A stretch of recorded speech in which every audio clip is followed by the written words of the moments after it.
Bueno, nos encontramos entonces en este encuentro para hablar del sacramento del matrimonio. Así lo hemos nombrado y vamos a llamar esta clase del día de hoy, sacramento del matrimonio.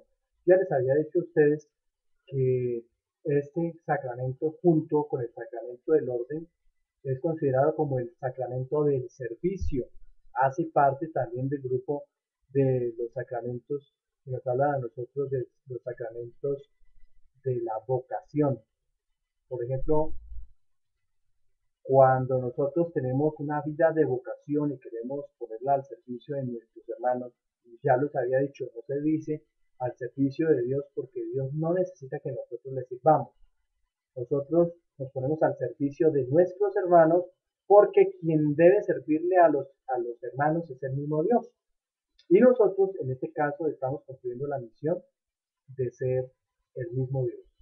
Entonces nosotros le servimos a nuestros hermanos, a los que nos necesitan, bien sea en la vida de solteros como vida consagrada, o la otra manera de realizar nuestra vocación es la vida consagrada en el matrimonio. Es vida consagrada y nosotros lo asumimos como si fuera del matrimonio.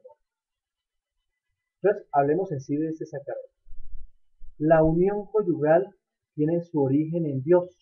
Acordémonos por allá en el libro del Génesis, en el capítulo 2, versículo 18.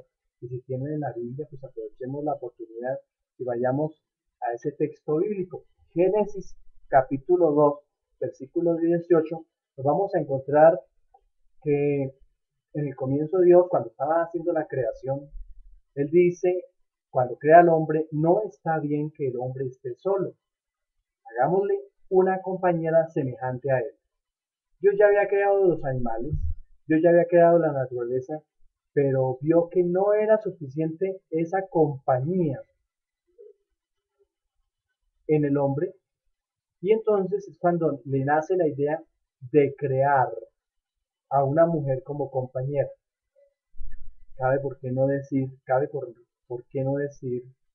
que no hace parte del libro del Génesis, pero cuando Dios está creando, cuentan por ahí las historias que alguna vez Dios estaba creando a la mujer. Y cuando crea a la mujer, entonces piensa cómo la voy a crear a ella interiormente.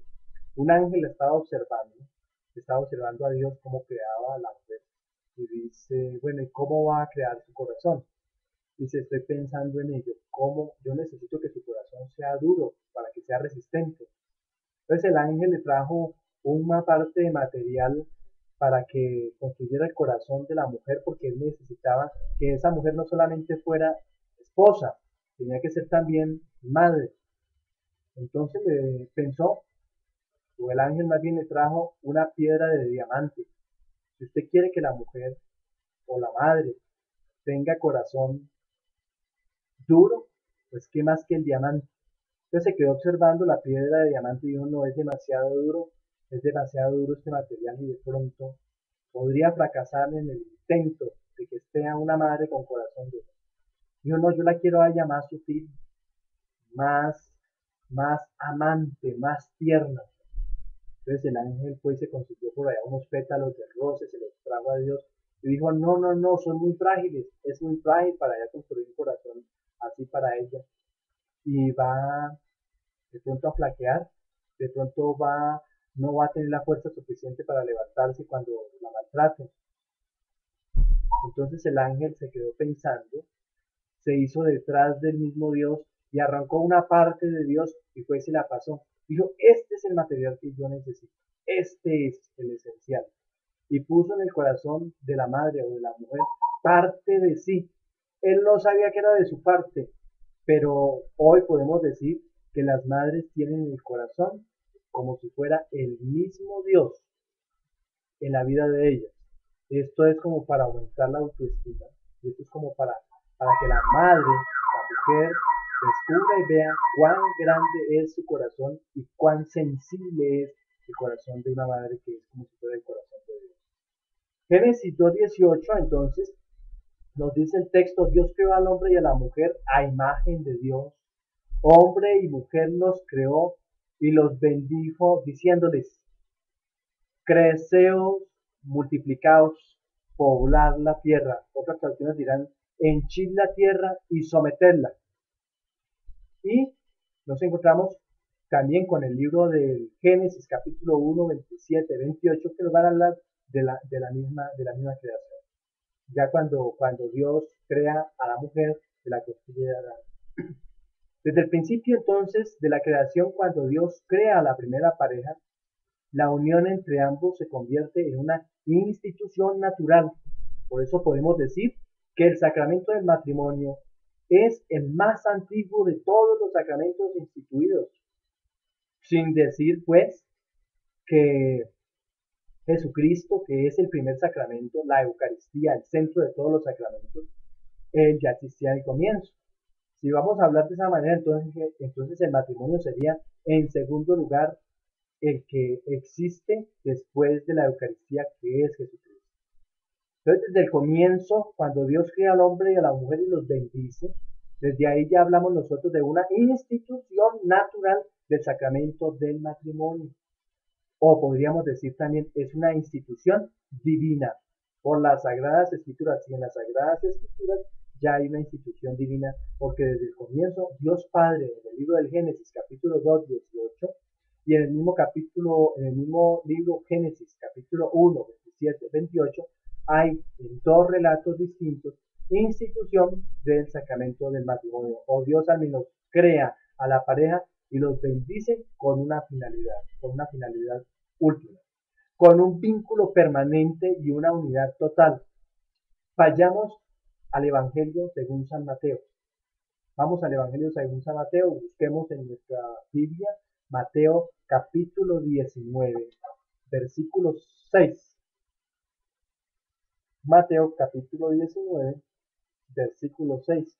Y nos vamos a encontrar con un texto bien interesante.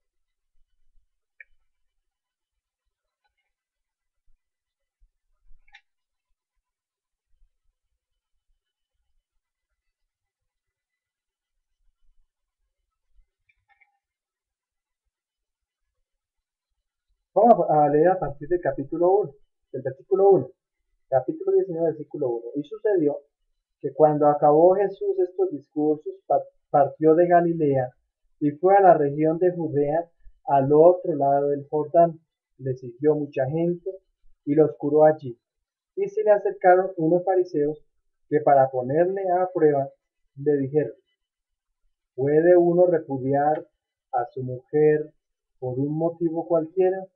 Él respondió, ¿no habéis leído que el Creador desde el comienzo los hizo varón y hembra, y que dijo, por esto dejará el hombre a su padre y a su madre, y se unirá a su mujer, y los dos se harán una sola carne? De manera que ya no son dos, sino una sola carne. Pues bien, lo que Dios unió, no lo separe el hombre. Ese era el texto que les quería escribir, o describir. Mateo 19, 6. Lo que Dios ha unido, no lo separe el hombre. Es una institución donde aquí nos quiere decir el divorcio no puede separar a la pareja que Dios ha unido, o que desde el comienzo ya había una intención de amor, una intención de cariño, una intención de afecto, una intención de permanecer per secula seculorum, los dos unidos. Entonces, mm, al pensar de esa manera, se puede decir que Dios está favoreciendo el sacramento del matrimonio con esa bendición y con este texto bíblico. Por lo que no puede ser cambiada en sus fines y en sus características, ya que de hacerlo se iría contra la propia naturaleza del hombre y más que del hombre, con la naturaleza del matrimonio. Ya sabemos que la naturaleza del matrimonio es divina. El matrimonio, por lo tanto, no es efecto de casualidad o consecuencia de instintos naturales inconscientes. Es decir, a veces uno dice, me caso contigo porque es que cuando te vi me flechaste, a primera vista me has conquistado, entonces tú eres mi media naranja. ya empiezan a organizar y a preparar matrimonio. Eso lleva su tiempo. O cuando vayamos a terminar, miramos y vamos a hablar de ello. Que nosotros primero, antes de que me fleche, pues va a haber una preparación, vamos a ir en torno de a conocernos y a mirar a ver hasta dónde podemos llegar. No se les va a olvidar los que vayan llegando, van reportando su llegada, porque por lo menos hasta ahorita solamente sé que está ahí Gladys y Juan Diego. Si llega alguien más, entonces escriben ahí en el chat para yo saber que hay más gente por ahí porque no los he visto. Y tengo también abierto el chat del Facebook. Muy bien. Continuamos entonces en nuestra conferencia. ¿Qué dice el Catecismo de la Iglesia Católica al respecto del matrimonio? El Catecismo está muy unido al Código de Derecho Canónico y prácticamente define el matrimonio como una alianza matrimonial con la que el varón y la mujer constituyen entre sí un consorcio de toda la vida, es decir, un compromiso, es decir, un negocio, un vínculo, una sociedad, una asociación, una compañía, una unión, una corporación. Eso es el Código de Derecho Canónico. Dice, la- es una alianza matrimonial o un pacto de alianza, porque eso significa alianza. Cuando nosotros hablamos de Antiguo Testamento o Nuevo Testamento, estamos hablando de antigua alianza y nueva alianza. Esta es una alianza de matrimonio, alianza matrimonial, un pacto con la que el varón y la mujer constituyen entre sí un consorcio, una sociedad, una corporación de toda la vida. Eso no es por unos días, eso es mientras nos permanecemos jóvenes. No, eso es acompañarnos para permanecer unidos mientras podamos respirar y mientras nos podamos sostener, porque hay una finalidad. Tenemos que llegar hasta el fin para apoyarnos el uno al otro mientras, mientras estemos vivos y mientras podamos nosotros hacerlo. Hoy en día estamos construyendo, pero para llegar al final a disfrutar y acompañarnos para no terminar solos. Esto de ese consorcio, esa unidad de toda la vida y el matrimonio está ordenado por su misma índole natural al bien de los dos cónyuges y a la generación y educación de la prole. Los dos se unen para crear sociedad, para vivir, para apoyarse, para quererse, pero también para, para crear, para generar prole y para sacarla adelante. No solamente consiste en engendrar hijos, sino que nos corresponde ahora la responsabilidad de, de permitir que estas pequeñas crías que acaban de llegar, como la de las aves, vamos nosotros a alimentarla y nosotros vamos después a enseñarle a volar, a crecer. Eso es lo que nos corresponde a nosotros como hijos. ¿Cómo entender entonces el matrimonio a la luz de la iglesia? Ya vamos para allá. Incluso aquí estamos hablando de cómo lo entiende la iglesia. La iglesia lo entendió en un tiempo de una manera, pero hoy lo entiende de otra manera. La iglesia en un tiempo, y todavía hay muchos sacerdotes que creen que el matrimonio es solamente para procrear, que si nosotros vamos a hacer crecer el pueblo de que nos dice Dios en el comienzo del Génesis, creceos y multiplicados, poblad la tierra, entonces el matrimonio se hizo solamente para eso. La iglesia piensa, esa pregunta que yo estoy contestando es la que tú me hiciste, Juan Diego. ¿Cómo entender entonces el matrimonio a la luz de la iglesia? Y entonces estoy explicando lo que decía antes la iglesia. ¿Cómo así? Sí, eso dice ahí. ¿Cómo entender entonces el matrimonio a la luz de la iglesia? Aquí me llega el matrimonio y algo que tú escribiste además no sale, dice censurado, porque no sé por qué debe ser alguna palabra del idioma internet. Ah, ya. por eso por eso lo censuró. ¿Cómo entender ese matrimonio a la luz de la iglesia? Bueno, vamos a hablar de eso. Aquí me está diciendo Juan Diego acerca del matrimonio de personas del mismo sexo. Personas del mismo sexo. Entonces vamos a hablar lo que entendió la iglesia en un tiempo del matrimonio, lo que entiende hoy y lo que dice acerca de esto del matrimonio con personas del mismo sexo. En un tiempo la iglesia pensó que el matrimonio era solamente para la procreación, tanto que les hablaban a las esposas y a los esposos que cuando la mujer dejaba la regla, le llegaba la menopausia, ya ellas no podían engendrar más hijos, ya no había más ovulación, y si no había ovulación, cualquier encuentro de pareja implicaba o era una situación pecaminosa porque lo llevaba solamente a la sensualidad y no a para qué estaba diseñado el matrimonio. Entonces, nuestras abuelas, algunas de nuestras madres y de ahí para atrás, muchos hasta que les llegaba la regla, estaban unidos con su esposo, pero ya después separaban cama porque consideraban concupiscencia, lo que nos habla San Pablo en el Nuevo Testamento, el deseo de la carne, la concupiscencia, como que dice el demonio entró a nuestras vidas. Entonces, como ya nosotros no nos unimos porque ya no engendramos más hijos, entonces lo vamos a hacer solamente por placer y eso es pecaminoso. La iglesia les decía que era pecaminoso y que no debían consentir esa situación de pecado. La sexualidad en ningún momento es pecaminosa. Ahora, hoy en día, en el matrimonio, cuando estamos hablando que allá hay un vínculo matrimonial, un vínculo de pareja para que los dos vivan y convivan, compartan el amor y se realicen en el amor. La realización en el amor está exactamente ahí, en la unión de los dos, en la genitalidad y en la sexualidad, para que los dos se realicen, para que en los dos haya un crecimiento mayor de amor, de unión, de fraternidad, de cariño, de afecto, de acompañamiento. Eso debe existir y eso debe haber en la pareja por medio de la sexualidad.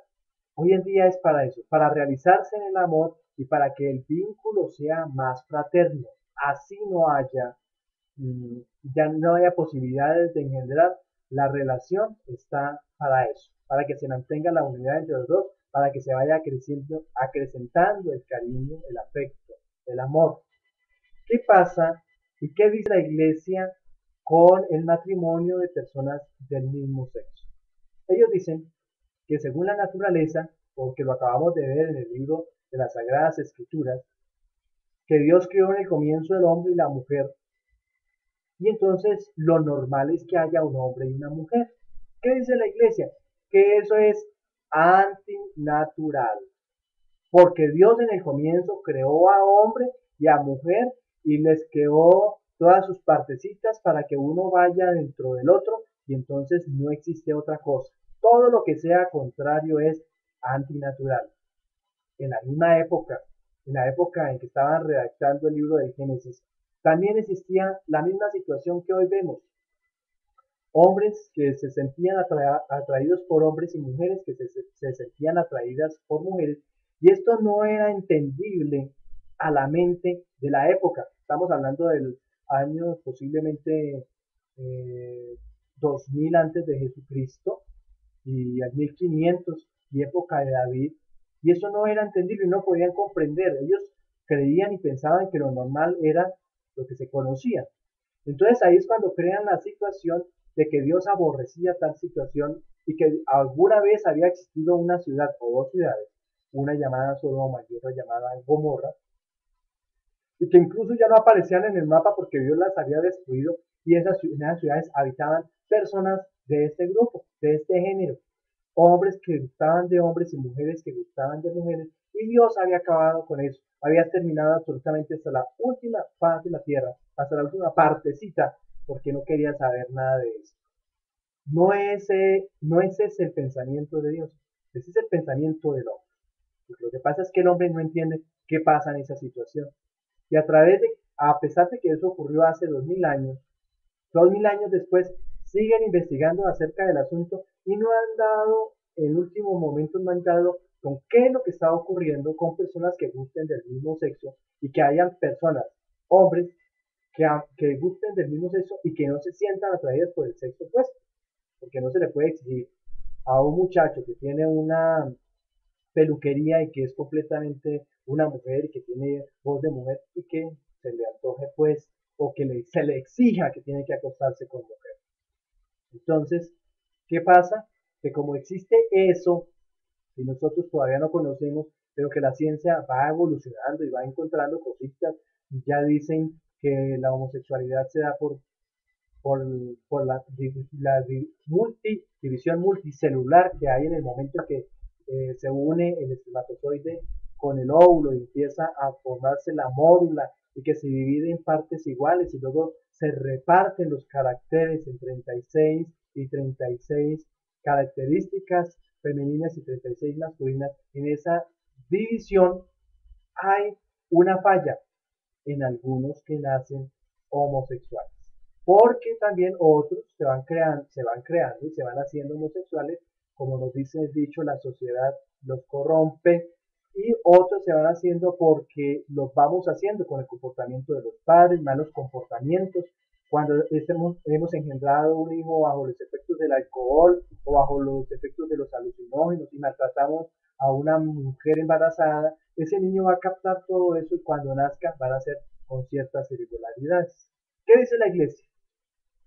Estas uniones dañan el sentido de familia. La familia es un hombre y una mujer que crea hijos, que cría hijos y que los une a la iglesia. No puede hombre engendrar con otro hombre ni una mujer engendrar a una mujer. Entonces dicen, no tiene pensamiento ni se acerca en nada a la familia porque no pueden procrear, no pueden procrear para lo que Dios creó la familia. Entonces no se puede aceptar como matrimonio y no se puede aceptar como familia. ¿Qué dice la ley civil hoy, especialmente los que favorecen y apoyan a los grupos del mismo sexo? ¿Qué familia es donde hay más de dos personas? Incluso cuando hay dos personas ya hay familia. Y si vienen a integrar más personas parte de esa familia, ya integran la familia. Entonces la iglesia no acepta la unión de dos hombres porque no pueden procrear. Dios creó desde el comienzo y dijo, creceos y multiplicados. Como los dos hombres no pueden cumplir con esa meta, no se pueden designar o no se pueden definir como familia y como matrimonio. Entonces no se acepta, no lo acepta la iglesia. ¿Cuál es entonces la actuación correcta de un testigo frente a esta situación? ¿Cuál es entonces la actuación correcta de un testigo frente a esta situación? No entiendo, no entiendo y mientras tú me escribes la actuación correcta de un testigo.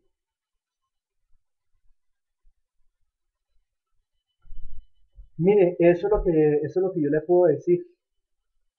Hoy nosotros podemos pensarlo y hacerle crítica a la situación. Tenemos que ver la realidad y tenemos que aceptar la realidad. Yo he convivido con personas que, fundaciones, personas que se quieren y tienen afecto hacia sí mismos, tienen afecto hacia su mismo sexo. Y uno cuando está conviviendo con ellos uno se da cuenta que hay sinceridad en el afecto, sinceridad en la unión, sinceridad en el amor que tienen. Y a veces muestran más amor este grupo de personas del mismo sexo, que cuando uno ve muchos matrimonios se han celebrado en la iglesia católica, pero viven en un profundo infierno. Sin contar también que hay muchos matrimonios de la iglesia católica que se fundamentan en la oración, que se fundamentan en la asistencia a los sacramentos, que se fundamentan en la lectura de la palabra de Dios y en el amor fraterno y en sacar sus hijos adelante, pero son muy escasos. Si hubiese un número grande, podríamos decir que Colombia estuviera en otra situación, pero la situación es distinta. Entonces, ¿qué diría Jesús? Ah, pues ahí es donde nosotros tenemos que mirar. En la época de Jesús también existían los homosexuales. Pero vamos a mirar, ¿hace alguna referencia a Jesús en alguno de los evangelios? ¿Los autores sagrados hacen alguna referencia respecto a la homosexualidad? No. Y si no habla absolutamente nada de ella, es porque Jesús no estaba en contra de tal unión, porque si no él hubiera dicho.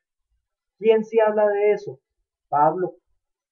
Pablo, ¿por qué? Porque en el mismo momento también existían. Pero acordémonos que Pablo, ¿qué autoridad tiene? Tiene más autoridad Jesús, pero Jesús no dijo absolutamente nada. Pablo sí lo dijo. Pedro ni ninguno de los otros hablaron de ello. Pablo sí, porque él conoce tradición judía. Y en la tradición judía se habla de eso. Entonces yo me asumo más por lo que dice Jesús al respecto. A eso me refiero. Y como Jesús no hace mención de tal cuestión, entonces mm, yo tampoco me limito a juzgar porque a veces nos dan más muestras, más señas de amor ellos que muchos de los matrimonios heterosexuales. Testigo de Jesús en el mundo. ¿Cuál es entonces la actuación correcta de un testigo frente a esta situación? Bueno, a nosotros nos corresponde ser muy prudentes. ¿Por qué? Porque si Jesús nunca rechazó ni a la hemorroísa que supuestamente estaba en la impureza, ni rechazó a la adúltera, que era una prostituta, ni rechazó a Saqueo, que era un cobrador de impuestos, ni rechazó a la samaritana, que era de la gran plebe de los que eran idólatras. Si Jesús no fue capaz de señalar, si Jesús no fue capaz de, de roturar a esa clase de personas, nosotros debemos unirnos más al pensamiento de Jesús, no rotular, no señalar, no crear división entre ellos, porque Jesús no discrimina. Lo que sí hace la iglesia. La iglesia discrimina, especialmente los jerarcas. Ellos y muchos sacerdotes en sus púlpitos evangelizan en contra de la homosexualidad. ¿Y qué pasa con un pobre joven, con un muchacho que se siente homosexual y que el sacerdote le está diciendo que es el demonio que está en él o muchas cosas más? ¿Qué va a sentir el muchacho? Lo van a poner a luchar en contra de su naturaleza, porque es naturaleza. Así como nosotros decimos que nace un niño con síndrome de Down, si Dios hizo la creación perfecta, todos deberíamos nacer perfectos. Pero si nacen niños con síndrome de Down y es un error de la naturaleza y lo aceptamos, debemos aceptar también a un joven que nace homosexual o a una joven que nace homosexual y no discriminar. La iglesia discrimina y está mal porque está yéndose en contra de la misma ley de Jesús, que Jesús no discriminó ni siquiera al ladrón que tenía a su lado en el momento de su muerte. ¿Por qué la iglesia entonces se siente tan capaz con autoridad de señalar? ¿Qué tenemos que hacer nosotros entonces como testigos de Jesucristo? Acoger como Cristo acogió, amar como Cristo amó y pedirles que siempre den testimonio del amor, que ojalá vivieran en Jesucristo, que ojalá compartan la vida en Jesús, para que la vida no se les haga mundana ni se esclavicen, porque lo que pretende la iglesia es eso. La iglesia dice, es un par de desordenados y quieren desordenarse en la genitalidad y en la sexualidad y por eso es que son homosexuales. Entonces, que vivan en ese libertinaje y que se vayan para los infiernos.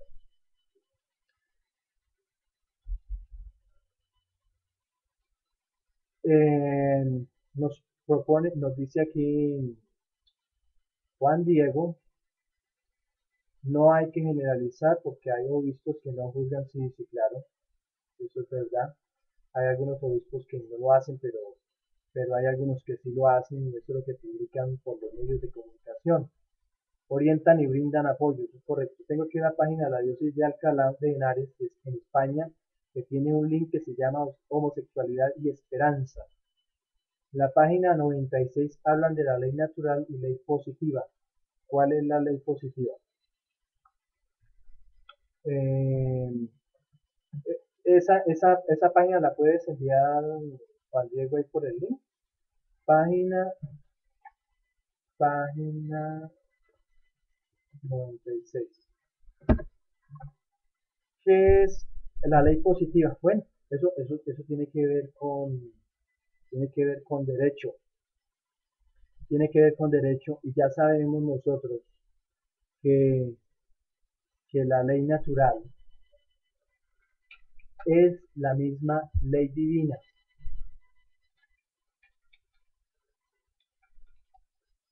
La ley que nosotros conocemos como, la ley que nosotros conocemos, por ejemplo, como ley de costumbre, algo que lleva muchísimos años haciéndose, más de 100 años, se llama una ley natural. ¿Qué viene a hacer, qué viene a hacer entonces? mm, ¿Qué viene a ser entonces la ley positiva? O por lo menos la ley natural es como ese orden normativo, eso que, que fue creado desde el comienzo, dicen las escrituras, Dios todo lo creó en armonía, en orden. Entonces esa ley natural es como ese orden normativo, eso que va en armonía y todas las relaciones, unas dependen de las otras, unas se derivan de las otras y va en armonía, en relación. ¿Qué es la ley positiva? La ley positiva es la ley que ha creado el hombre porque va en derecho. El origen de la definición de la ley natural se debe y nace prácticamente de un monje de la iglesia, Tomás de Aquino. Él escribió un libro que se llamó La Suma Teológica y allí él escribió la ordenación de la razón dirigida al bien común y promulgada por el que tiene un cargo, el ciudadano de la comunidad. Eso es ley positiva, la ordenación de la razón dirigida al bien común. Entonces, hoy crean, por ejemplo, de lo que estamos hablando, la ordenación de la razón dirigida al bien común, no al bien particular, sino al bien de todos. Es una ley que se promulga, pero que hay que razonarla, hay que pensarla y se promulga por el que tiene a su cargo la ley. Hoy podríamos decir que ley positiva es toda la ley que, que promulga un pueblo. Cuando, por ejemplo, el país de Estados Unidos dice que es necesario para acabar tanta violencia, tanto homicidio, tanto suicidio, para evitar tanto suicidio, es necesario crear una ley, la ley de la silla eléctrica, la ley de muerte, para aquel que sea declarado o que se encuentre como culpable cometiendo asesinato, entonces tiene que ir a la silla eléctrica. Esa es una ley positiva. No es natural porque Dios crea todo en orden y en armonía para crear, no para destruir. Y esta ley positiva en este caso es para el bien común de toda la sociedad de los Estados Unidos y es en este caso. No, suicidio. Suicidio. Homicidio, sí, es correcto, homicidio, porque el suicidio es cuando yo me quito la vida, quitarle la vida a otra persona. Parece que no enviaron, no le, si quiere Juan Diego, creo que la dirección que me quería enviar no se la dejaron enviar. Si quiere de pronto por Social Stream, el otro chat que está aquí al lado, Social Stream, creo que por ahí sí permiten el paso de estas direcciones. Entonces si quiere por ahí me lo hace llegar, que es el otro chat que está unido ahí pegadito a este chat por el que estamos hablando, porque creo que este chat no deja enviar correos electrónicos ni direcciones. Y si no, por el, por el Facebook lo puedes enviar. Bienvenida Carla, al fin apareció la señorita. Bueno, muy bien, entonces proseguimos en el intento donde vamos. El matrimonio es una sabia institución del Creador para realizar un designio de amor en la humanidad. Por medio de él, los esposos se perfeccionan y crecen mutuamente y colaboran con Dios en la procreación de nuevas vidas. Ojo, los esposos se perfeccionan, A veces él quiere encontrar a la mujer perfecta. Ella quiere buscar y encontrar al hombre perfecto. No, los dos se unen, primero que haya la atracción, que haya el amor, el afecto, el cariño, que yo sienta que ella va a ser la madre de mis hijos, y luego vamos en camino de perfección, vamos perfeccionándonos, vamos construyendo, nos vamos haciendo porque vamos a perfeccionar camino al cielo. Y crecen ellos mutuamente, se colaboran y se apoyan con la ayuda de Dios para cumplir hasta el último momento lo que Dios les ha encomendado, que es crecer, multiplicar y,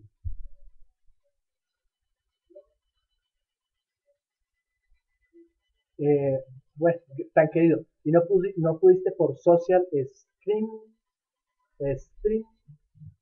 social stream. Lo que pasa es que tú me agregaste con el correo que te di, Juan Diego.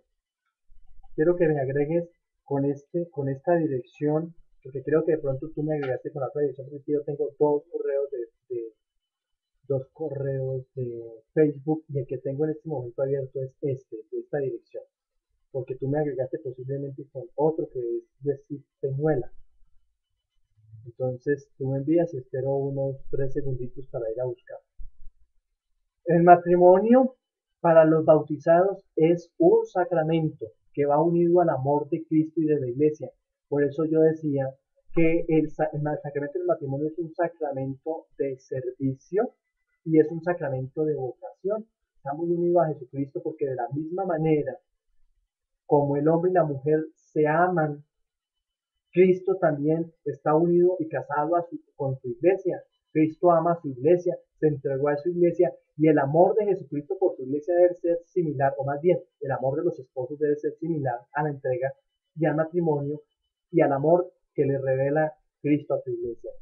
Lo que lo rige es el modelo del amor de Jesucristo. Por ejemplo, en una pareja, el hombre y una mujer, no manda al hombre, ni tampoco manda a la mujer, ni mundos ni juntos mandan. Los que ordenan y los que mandan es el amor de Jesucristo. Entonces nos toca como familia empezar a escudriñar Jesús y lo mismo, la misma relación de Jesús con su entorno y la relación de Jesús con la pareja, y eso es lo que vamos a alimentar en la pareja matrimonial. Ese amor que Jesús le tiene a su iglesia, lo que nosotros encontramos por allá en el libro de Efesios, en el capítulo 5, Efesios capítulo 5, versículos 24, 25 al 32, allí vamos a encontrar ese afecto y ese cariño de Cristo por su iglesia. Y solo hay verdadero matrimonio entre bautizados cuando se contrae el sacramento.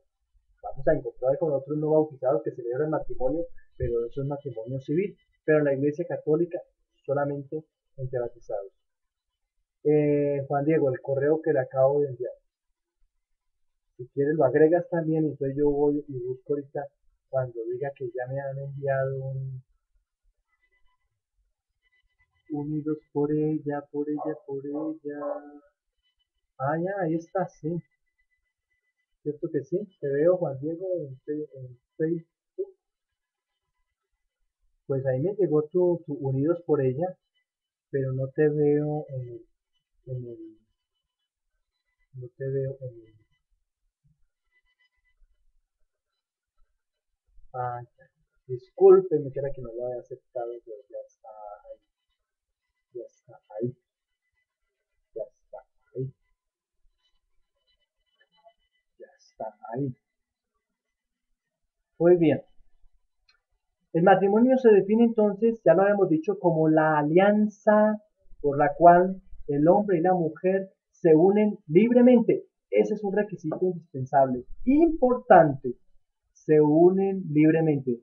Hay veces que algún muchacho se mete con una muchacha y de pronto viene la relación genital y viene el cariño y el afecto y entonces el suegro se siente violado o violentado y le exige al hombre que se tiene que casar con ella. Y bueno, él está solamente probando, está ensayando, se están midiendo la argolla porque dicen por ahí, mídete la argolla a ver si le queda buena. Y algunos los obligan a unirse en matrimonio. Gloria a Dios, cuando prácticamente esa es su media naranja. Pero cuando no, cuando de pronto aparece esa otra persona que posiblemente esa sí es mi media naranja, que definitivamente esta no es la mujer, Entonces los obligan a casarse, los obligan a unirse. Allí no hay matrimonio, allí no se ha celebrado matrimonio. Así hayan ido a la iglesia, los haya casado un obispo, si no hay plena libertad, el matrimonio no se ha celebrado como debe, con todos los requisitos indispensables que se necesita, que haya libertad y, no se ha celebrado matrimonio. Se puede declarar un matrimonio nulo. Entonces, se unen libremente y es para toda la vida, para apoyarse hasta el último momento, hasta la vida mía o hasta la vida del otro. Hasta ese momento yo me uno en libertad para estar con esa persona toda la vida. Por eso, cuando lleguemos al final, vamos a ver cómo es necesario que nosotros nos vayamos preparando para eso. Y nosotros como padres tenemos que ir preparando a nuestros hijos para eso, para que ellos se conviertan en alguna vez esposos, para que se conviertan en padres de familia. Nosotros como papás tenemos que formarlos en eso a nuestros hijos. Por eso tenemos que desde ya empezar a dar ejemplo, para que no nos vayan a decir, pero usted qué me dice, papá, usted qué me enseña si usted ni ejemplo me da. Entonces, a nuestros hijos los formamos para eso, para ser esposos y para ser padres. Cuando ustedes lleguen a su edad, a su ancianidad, cuando se esté acercando el día en que ustedes ya se están acercando al sepulcro, se van a dar cuenta que nos vamos a morir y no hemos aprendido. Seguimos aprendiendo, diariamente aprendemos. Por eso nos corresponde a ellos empezar a formarnos, porque hoy en día se está creando esta sociedad donde se quieren unir en su edad, en su juventud, pero simplemente para el placer. Muy pocos se unen en la responsabilidad. Y entonces, ¿qué vamos a hacer con más separaciones? ¿Qué vamos a hacer con más hijos por ahí sin padre y sin madre? ¿O con padre y sin madre o viceversa? Entonces es necesario que nosotros nos vamos a formar en la responsabilidad y que con la persona con que nosotros unimos, ella debe llegar hasta el final. Hay nulidad o certificado de nulidad. Hay nulidad matrimonial. Es un certificado, pero al mismo tiempo hay nulidad matrimonial. ¿Qué hay con los que Dios ha unido y no los separa el hombre? A eso se refiere muy bien. Dios lo ha unido, pero que no lo venga a separar el divorcio. Porque es que lo que se pretende con el matrimonio en la iglesia es lo siguiente. Eso lo iba a explicar más adelante, pero aprovechemos de una vez la pregunta.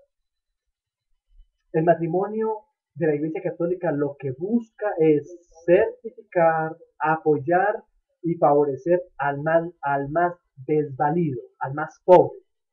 Supongamos, un hombre y una mujer se casan y uno piensa que en la unión de los dos, el más desvalido, el más sencillo, el más pobre, el más humillado, entre comillas, es la mujer. Entonces, ¿qué es lo que busca el sacramento del matrimonio? Acompañar a la mujer, apoyarla, y la iglesia se convierte en baluarte, se convierte en defensor de ese sacramento. El hombre tiene que responder hasta el último momento porque usted dijo aquí libremente que la amaba a ella y se comprometió hasta el último día de su vida. Entonces la iglesia sirve de testigo y le hace ver que tiene que responder hasta el último momento. Eso es lo que se pretende. Que alguna vez ella convencida dijo, te amo con todo mi corazón, te quiero ser para ti y de ti y quiero acompañarte hasta el último día de mi vida, quiero estar contigo. Y él posiblemente dijo lo mismo. Eso es lo que uno quiere cuando se encuentra con la persona que verdaderamente ama. Uno quisiera que eso sea hasta el final. Bueno, pero se presentan eventos, se presentan circunstancias, cuando seguramente no se presentaron o no se dieron todos los requisitos para celebrar un matrimonio, cuando hubo alguna ausencia, ahora vamos a hablar de ello, cuando falta alguna ausencia de todos los requisitos, entonces falta o hubo una reacción o una acción pacta en todo el proceso matrimonial antes del matrimonio y entonces eso hace que se pueda haber un vínculo de nulidad matrimonial. Vamos a poner un ejemplo pequeño. Un hombre nace homosexual, le encantan los hombres, pero alguna vez un sacerdote le dijo, mijo, usted no puede hacer eso. Cásese que usted cuando se case y se acueste con mujer se le corrige el problema. Entonces, supongamos que el sacerdote le hace caso, consigue una novia, le propone matrimonio, se casan y pasan los años y a él le sigue gustando o sigue teniendo gusto por los hombres. En este caso, a pesar de que se haya celebrado el matrimonio, él desde antes del matrimonio era homosexual y eso es considerada una causalidad para que el matrimonio sea considerado nulo, la homosexualidad. Pues no habla exactamente de homosexualidad, hablan de trastornos de la personalidad o trastornos psíquicos o psicológicos y entonces ahí lo entran en ese grupo de trastornos y por ese trastorno entonces puede haber nulidad matrimonial. ¿Por qué? Una es esa causa, otra posiblemente la mentira. Le ocultó una verdad de que él era homosexual. Eso es ocultar una verdad. Entonces, cuando se oculta una verdad, es mentira. Entonces, hubo un matrimonio por causa de la... hubo un matrimonio, se celebró un matrimonio y se ocultó una verdad. Eso es una mentira. Porque cuando se están celebrando, cuando se están llenando las informaciones, entonces le pregunta esto a la pareja, a los dos. Si hay otro por ahí u otra, si, si hubo otros encuentros. Entonces, como se pregunta de eso, el sacerdote va a saber si fue hombre, si fue mujer. Entonces, ahí, cuando se presentan esos eventos, lo más probable es que no se va a celebrar matrimonio, porque ese ya es un impedimento.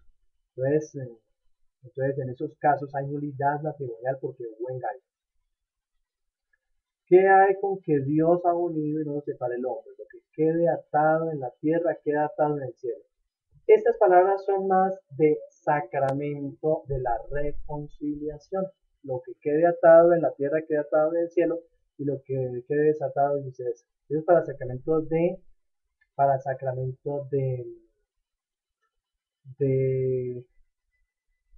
del perdón, de la reconciliación, de la confesión. Y vuelvo y digo para reafirmar esto, lo que Dios ha unido no lo separa el hombre. La iglesia tiene unos requisitos. Si se cumplen todos, podríamos decir lo que Dios ha unido. Pero si no se cumplen todos los requisitos, es porque seguramente así se haya celebrado matrimonio con sacerdote y todo, no hubo consentimiento, o sea, Dios no unió, porque se necesita el consentimiento de los dos, que los dos estén con plena libertad, que los dos estén diciendo la verdad, y si alguien está ocultando algo, quiere decir que ahí no está Dios presente. Así se celebra y todo. Y hay un proceso de nulidad, por supuesto. Luisa, bienvenida, apareció. Este sacramento es para toda la vida, el matrimonio, el sacramento del matrimonio. Sí, señora, ya lo dijimos con anterioridad. Es para toda la vida y de manera especial para apoyarse hasta el último momento en que cuando ya están ancianos necesitan uno del otro, sin importar lo de la nulidad. Es para toda la vida. Lo que pasa es que hay situaciones, hay familias donde reúnen todos los requisitos, ya no se soportan, ya no se toleran, se acabó el amor. En esos casos queda el vínculo matrimonial y no se pueden volver a casar. La iglesia tampoco va a proclamar y a certificar una nulidad porque están todos los requisitos que tienen que hacer. Bueno, cumplir con la promesa. A veces, ¿por qué se quiere separar uno o el otro? Porque hay otros intereses. Llegó otra chica más joven, o porque hay un tipo más acuerpado, un melenudo. En cambio, ese que tengo se le cayó el pelo, entonces ya no lo quiero así, calvito, así toque guitarra. Entonces, se presentan situaciones y lo que busca la iglesia es que deben solucionar el problema. Por eso les impiden que ellos puedan ir a celebrar otra vez matrimonio.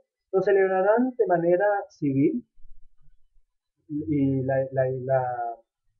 el Estado lo acepta mientras haya una decisión por vía legal del matrimonio que ya celebraron. Y aunque la iglesia no lo quiera aceptar como vínculo abierto, entonces, el Estado sí lo permite. Muy bien. Pero hoy en día todo es inmadurez. ¿Esto es válido?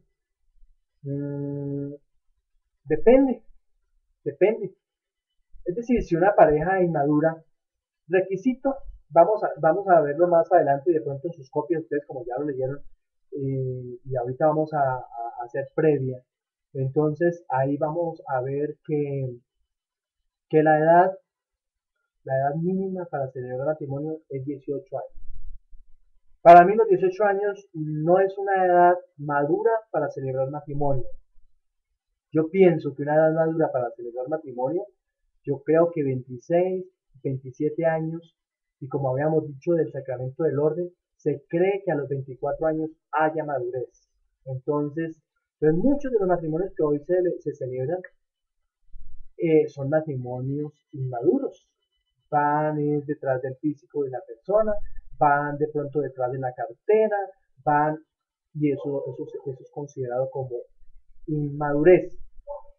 La inmadurez es un impedimento para decir el matrimonio es nulo. No, la inmadurez no es un, no es un impedimento para decir declaramos nulo el matrimonio. Si de pronto el muchacho se casó 15, 14, 13 años, sí es considerado para la Iglesia Católica inmadurez y pueden ayudar a que se desvincule o a que se llegue a certificar como nulo.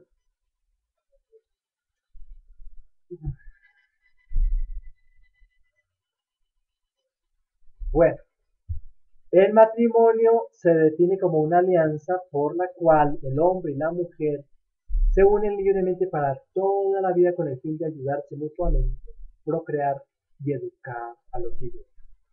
Esta unión debe estar basada en el amor y eso implica un consentimiento interior y exterior. Es decir, que yo no tenga temor de aceptar esa unión, sino que yo creo y espero y acepto que esa persona es mi media naranja. Eso es el consentimiento interno, que yo quiera, que no me sienta violentado, porque hay algunas personas que se sienten obligadas a hacerlo. Cuando, por ejemplo,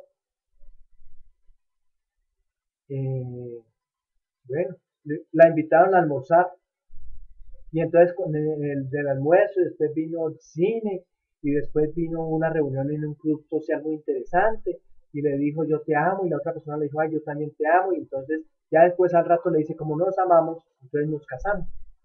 Entonces ya la otra persona viene a decir ay pero yo interiormente lo estaba pensando pero por molestar, por decir, entonces esa persona por temor a tomar su actitud de responsabilidad, lo que hace es seguir llevando la situación y entonces se va a embaucar en un matrimonio y no hay libertad interna, sino solamente exterior, porque la exterior es la que van a declarar el día de la celebración del matrimonio, que van a decir, acepto y vengo libremente a celebrar matrimonio.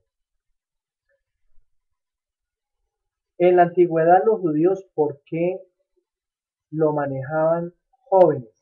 Bueno, eso es cultura. Eso es cultura, estamos en una cultura occidental, nuestra religión occidental es de esta manera, y en la antigüedad lo que pasaba era que todo se iba generando, va de generación en generación.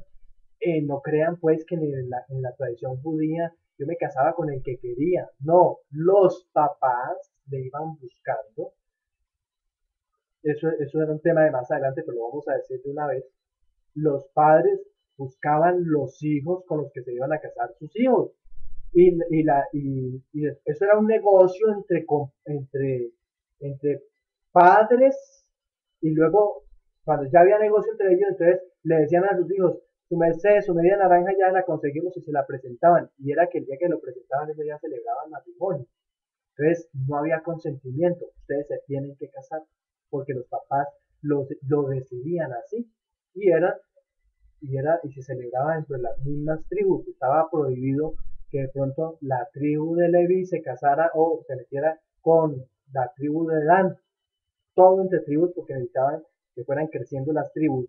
Y las tribus entre más iban creciendo, entre familias, pues más eran siendo bendecidas de parte de Dios. Entonces en la juventud era eso, porque era por obligación y por obligación tenían que responder porque era una obligación ya que venía del mandamiento, de un mandamiento de la ley de Dios. Honrar a padre y madre, y uno no podía llevarle la contraria a papá y a mamá, había que obedecer. Entonces se sabía que esos matrimonios eran para toda la vida porque eran obediencia, pues esa era supuestamente la, lo que Dios quería, el pensamiento de Dios, la voluntad de Dios, lo que decían nuestros padres.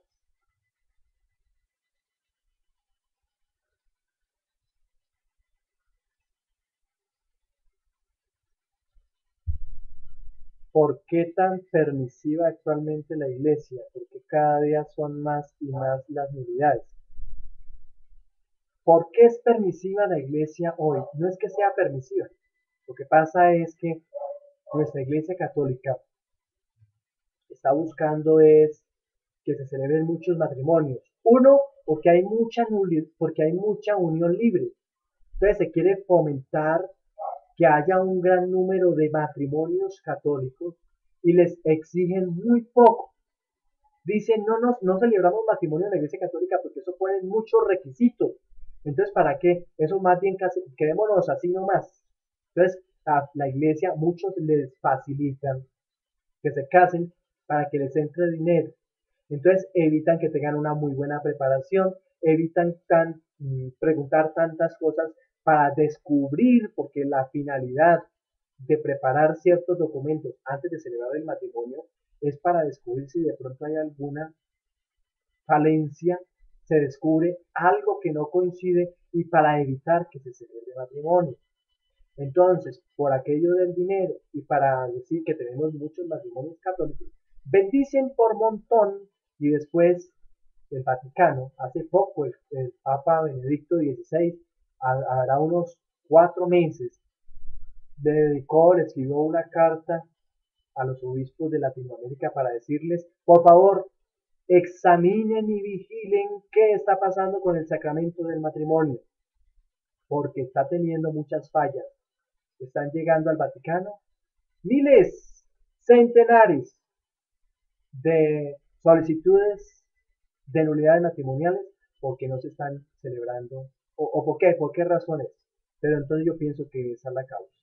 La iglesia debe colaborar en eso, que vamos a pretender que eso es para toda la vida.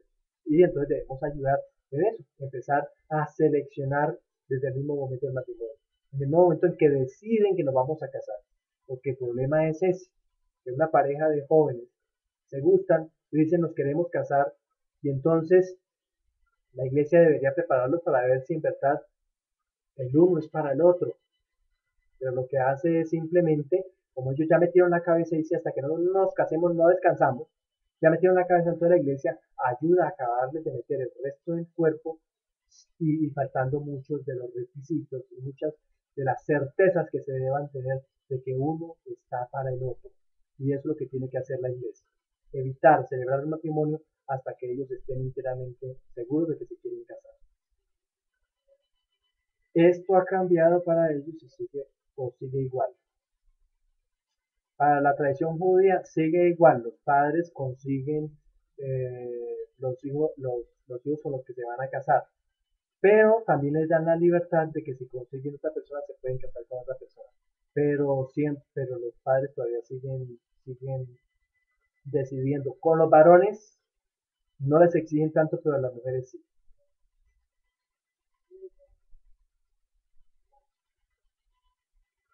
Muy bien.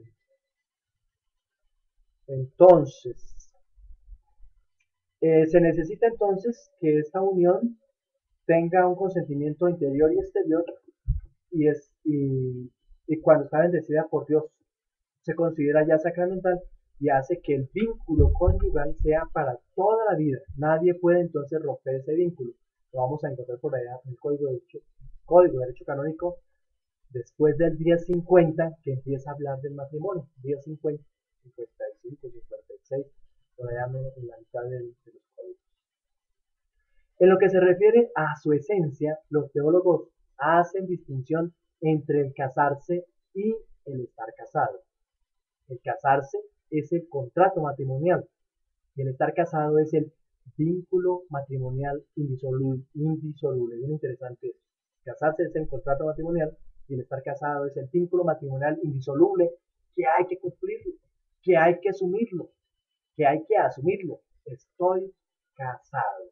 He realizado un pacto y me toca llegar hasta las últimas consecuencias. Esté seguro, él o ella, que va a encontrar a su alrededor mejores partidos, va a encontrar hombres con corona, reyes, va a encontrar, pero con quien asumió el compromiso, con él debe terminar de cumplir su pacto. Matrimonio posee todos los elementos de un contrato. Los contrayentes, que son el hombre y la mujer, el objeto, que es la adoración recíproca de los cuerpos para llevar a una vida marital. El consentimiento de ambos contrayentes expresa unos fines que son la ayuda mutua, la procreación y educación de los hijos. Entonces, eso es lo que aparece en el contrato.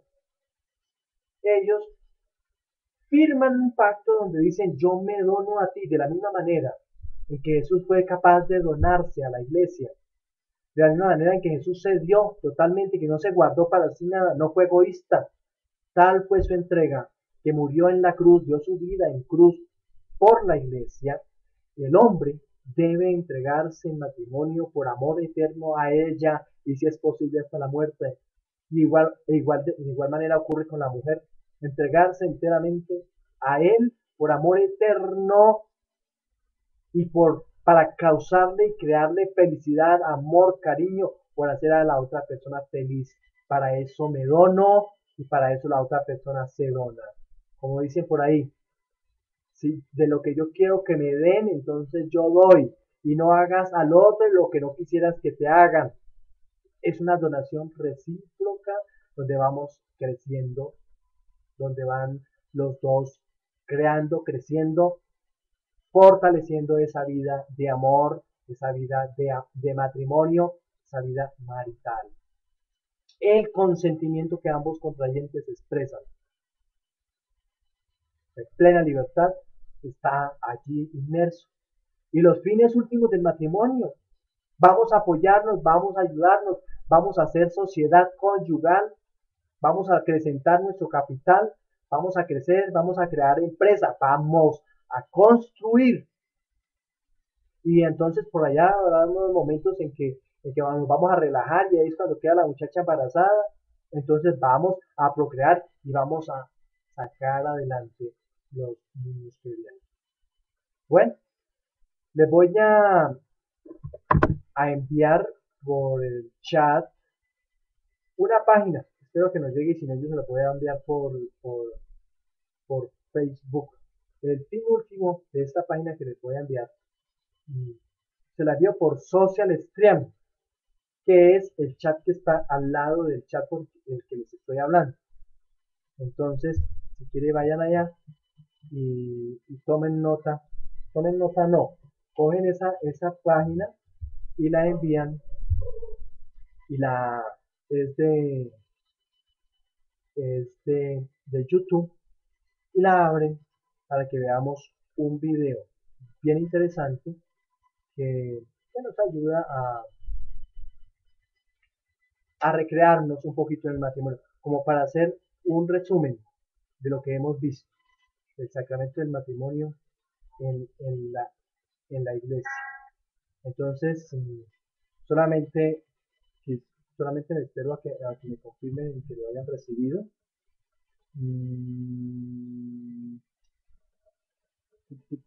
Ahí está. Y me dicen si lo han recibido o no, y si no, para enviarlo por Facebook.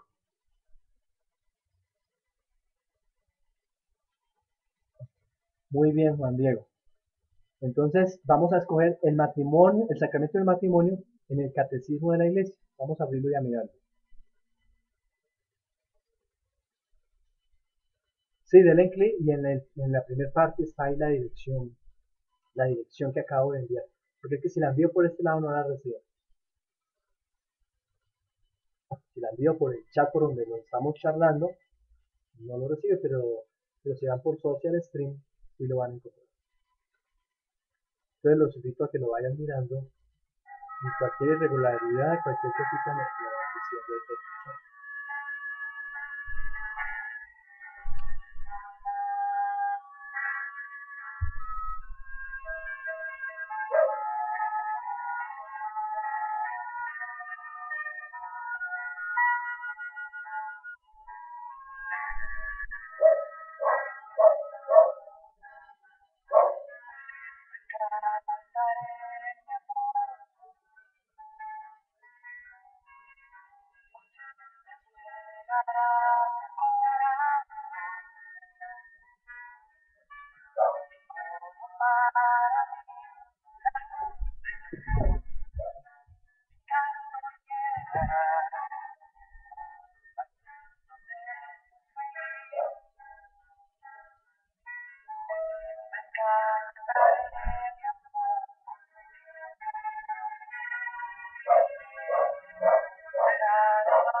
Bueno, listo. Me imagino que ya terminaron de ver el video, ¿verdad? Ok, entonces mm, vamos a ver otro que nos va a resumir lo que ya hemos visto. Vamos a ir otra vez al chat de Social Strand y le dan clic a ese otro, video, a ese otro video también de YouTube que tiene que ver con el tema que estamos viendo. Hemos hablado que el matrimonio es una vida de vocación. Vamos a ver eso.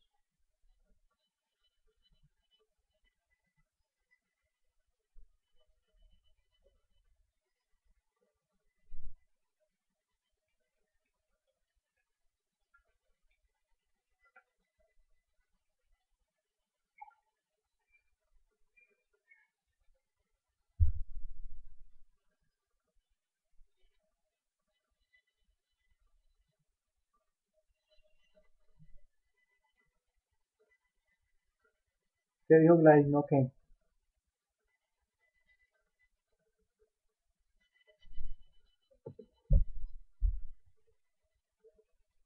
Gladys no lo ha visto.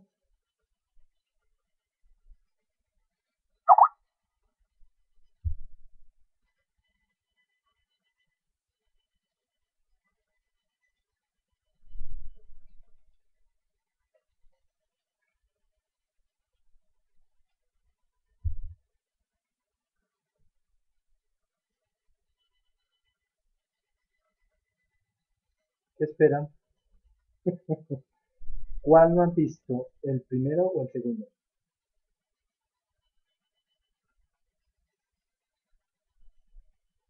Gladys ya está con Teresa.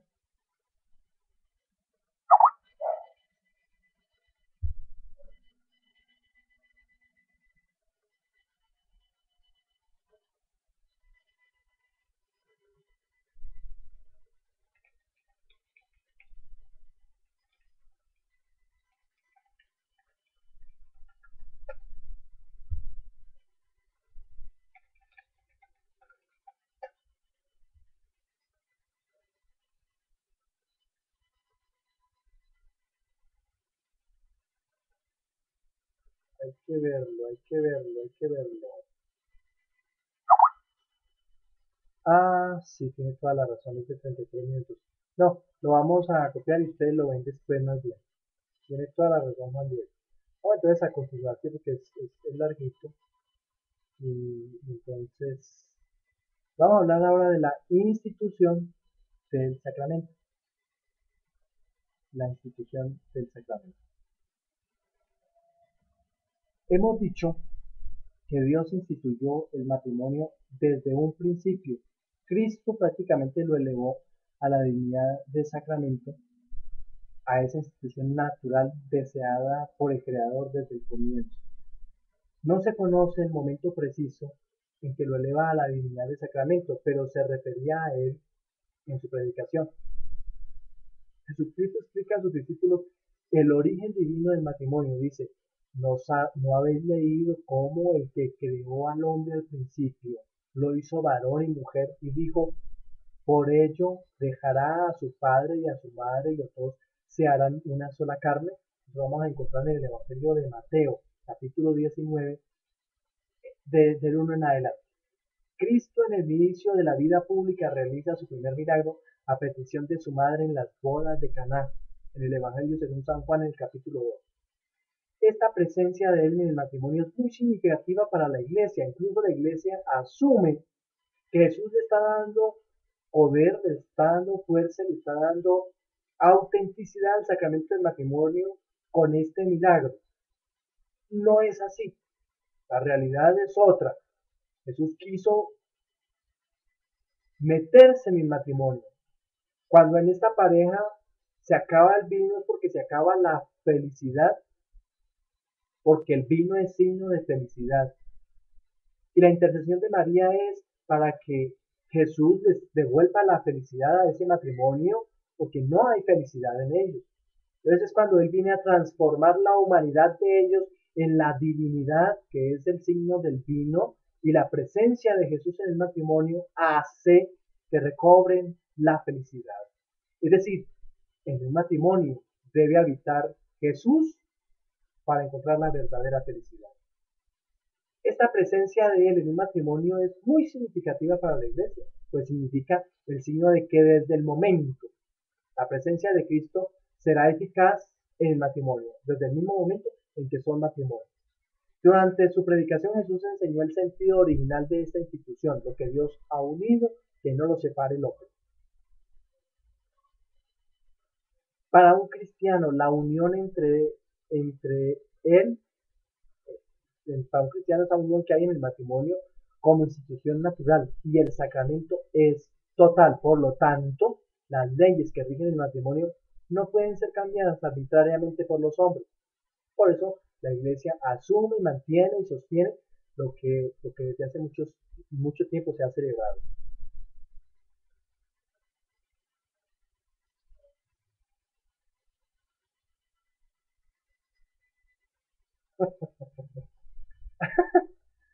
Ay, Dios mío. Fines del matrimonio. Ay, viejito. Los fines del matrimonio son el amor y la ayuda mutua. No puede faltarle una pareja. Amor, ayuda mutua. También la procreación de los hijos y la educación de estos. Eso lo vamos a encontrar en una encíclica que nos regaló uno de nuestros padres de la iglesia, Papa, Familiaris Consortio. Una encíclica bien interesante para leer y enriquecer la familia, la vida de familia. El hombre y la mujer se atraen mutuamente buscando complementarse. Cada uno necesita del otro para llegar al desarrollo pleno como personas. Y van a expresar y van a vivir profunda y totalmente su necesidad de amar, de una entrega total. Esta necesidad los lleva a unirse en matrimonio y así construir una nueva comunidad de, de fecundidad y de amor que implica el compromiso de ayudar al otro en su crecimiento y alcanzar prácticamente entre los dos la salvación. Porque, ¿qué hay después del matrimonio? Pues, vendrán los hijos. Pero ya después cuando hemos quedado, cuando estamos viviendo con nuestros hijos, ya que estamos pensando, ¿sí? Ojalá crezcan y ojalá nunca nos sorprendiera a nosotros la muerte, porque lo que viene después es eso. Entonces, entre los dos vamos a construir la salvación. Esta ayuda mutua se debe hacer aportando lo que cada uno tiene y apoyándose el uno al otro. Esto significa que no se debe de imponer el criterio o la manera de pensar del otro. Yo quiero que usted se comporte de esta manera. No, yo tengo que asumir al otro como es, que si es todo un desordenado y todo, bueno, lo va a ayudar a cambiar, pero no, nosotros no podemos querer que la otra persona sea, porque es que mire que el vecino fulano sí es así, no, nosotros tenemos que aprender a respetar la, la diferencia porque todos somos distintos. Que no surjan entonces conflictos por no tener los mismos objetivos en un momento dado, porque a veces yo me uno en el matrimonio porque necesito una persona que me apoye porque yo quiero hacer empresa. Pero de pronto puede haber una señora que dice, ay no, yo quiero tener muchos hijos, quiero aprovechar ese macho y quiero tener una quincena de hijos. De pronto él no está muy interesado en eso, lo hemos visto. Y entonces tenemos que pensar en también cuáles son mis objetivos. Yo por qué me voy a unir con esa persona y esa persona por qué se quiere unir a él. Cada uno se debe aceptar y debe aceptar al otro como es y cumplir con las responsabilidades propias de cada quien, el hombre como hombre, la mujer como mujer. Estamos hablando de matrimonio. El amor se lleva a un hombre y a una mujer a casarse. El hombre que lleva a un hombre y a una mujer a casarse es un reflejo del amor de Dios y debe de ser fecundo. Lo vamos a encontrar en el Concilio Vaticano II, Gaudium et Spes, los gozos y las esperanzas, del numeral 50. ¿Cuál es la unión de los dos? Se casan para amarse y debe producir fecundidades y amor. No solamente los hijos, sino que debe ir creciendo cada vez más el amor. La fecundidad se debe mostrar también en el progreso de la familia. Estamos creando sociedad y todos los bienes que vienen es el reflejo del amor de Dios en esa fecundidad del matrimonio. Cuando hablamos del matrimonio como institución natural, nos damos cuenta que el hombre o la mujer son seres sexuados, lo que implica una atracción a unirse en cuerpo y en alma. A esta unión la llamamos acto conyugal. Este acto es el que hace posible la continuación de la especie humana. Entonces, podemos deducir que el hombre y la mujer están llamados a dar vida a nuevos seres. Por supuesto, nuevos seres humanos, que deben desarrollarse en el seno de una familia que tiene su origen en el matrimonio. Esto es algo que la pareja debe aceptar desde el momento que decidieron casarse. Cuando uno escoge un trabajo sin ser obligado a ello, tiene el compromiso de cumplir con él. Lo mismo pasa en el matrimonio. Cuando la pareja libremente elige casarse, se compromete a cumplir con todas las obligaciones que éste conlleva. No solamente se cumple teniendo hijos, sino que hay que educarlos con responsabilidad. Ah, pero no en todos los casos se da lo que se da en una empresa como en una familia, porque antes en la empresa yo trabajaba con responsabilidad y a mi jefe le gustaba mi trabajo y él quería que yo nunca me fuera y me cuidaba y yo tenía mi, mi, mi proyecto social y yo tenía mi gratificación. Hoy en día, ¿qué hacen las empresas? Si de pronto usted falla, lo echan. En el matrimonio no funciona así. En el matrimonio es si yo fallo, si yo incumplo, si yo llego tarde, entonces vamos a corregir, vamos a construir, estamos construyendo. Antes las empresas funcionaban de otra manera, era una familia prácticamente lo que había allí en el trabajo, ya no hay de eso. Bueno, esto es algo que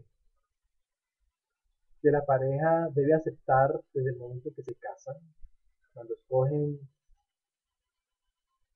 cuando escogen, por ejemplo, cuando piensan que vamos a tener hijos, pues tenemos también que pensar que no solamente los niños van a nacer, tenemos que alimentar, tenemos que vestirlos, tenemos que tenerlos bajo un techo, tenemos que educarlos y eso es nosotros traer al mundo hijos con responsabilidad, traer hijos con responsabilidad. Vamos a hablar ahora de la maternidad y la paternidad responsable, porque ella es obligación del matrimonio. El derecho únicamente de los esposos de decidir el número de hijos que van a procrear hace parte de ello. Es decir, nosotros tenemos que hablar cuántos hijos vamos a tener. Eso se debe razonar. Hay que mirar la situación económica, hay que mirar la salud, todo eso hay que mirarlo porque ahí de pronto un hombre puede que quiere tener un juego de destornilladores de tamaño de más pequeño al más grande, pero de pronto ella no puede por su salud. Entonces todo eso hay que traerlo en diálogo. No se puede olvidar que la paternidad y la maternidad es un don de Dios. Dios lo confiere para colaborar con Él en la obra de la creación y en la obra de la redención. Por ello, antes de tomar la decisión sobre el número de hijos a tener, hay que ponerse en presencia de Dios haciendo oración, con una actitud de disponibilidad y con toda honestidad para tomar esa decisión de cuántos hijos vamos a tener y cómo educarlos, para que Dios también entre en el plan.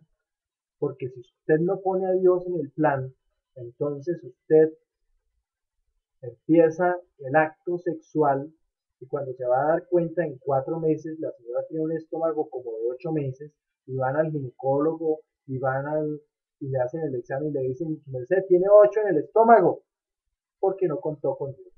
Hay que contar con Dios, hay que hacer oración en Él para evitar que nos salgan por ahí sorpresas. La procreación es un don supremo de la vida de una persona y cerrarse a ella implica cerrarse al amor. Vamos a encontrar parejas, hombres o mujeres, que les gusta a ella o le gusta a él, le gusta su cuerpo, le gusta su trabajo, se casa con ella, pero no está interesado en tener hijos. Está interesado solamente en tener muchas noches de placer, grave.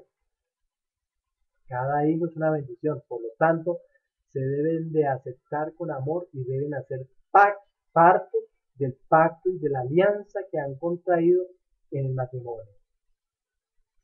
Signo, o sea, la materia y la forma del sacramento. Podemos decir que el sacramento es verdadero sacramento porque en él se encuentran los elementos necesarios, es decir, el signo sensible, que en este caso es el contrato.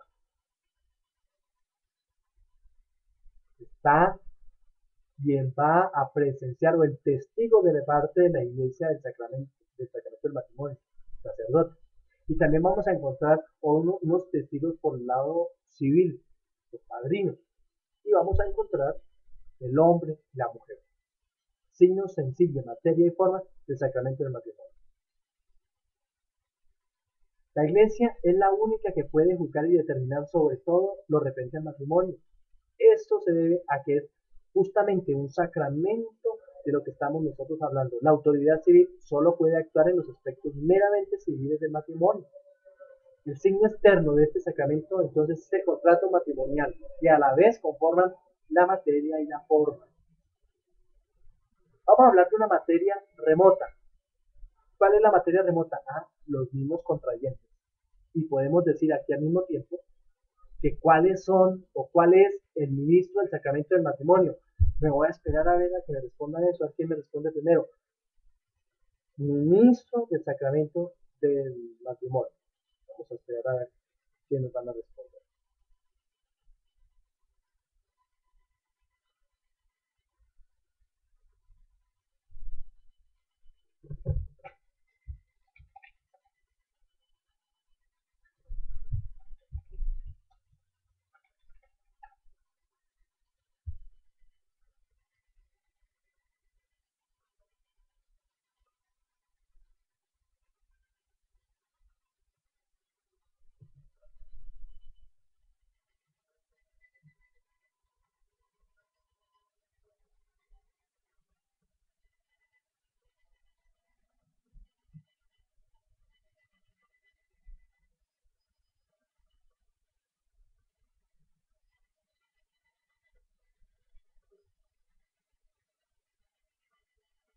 ¿Cuál es el ministro del sacramento del matrimonio? Pregunta, pregunta, pregunta para ver quién quiere responder. ¿Quién quiere responder?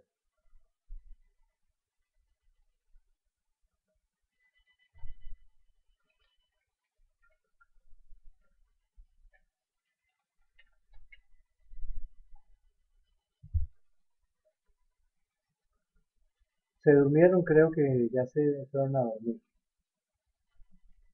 Bueno, mientras me responden, yo sigo aquí adelantando mi comentario.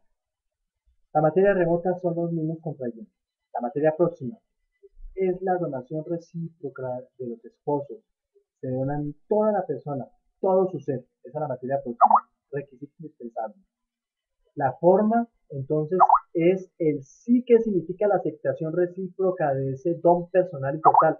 Acepta como esposo, lo acoge como su esposa, sí acepto. Ese sí es la forma. ¿Y cuáles son los efectos del sacramento? El sacramento del matrimonio origina un vínculo para toda la vida.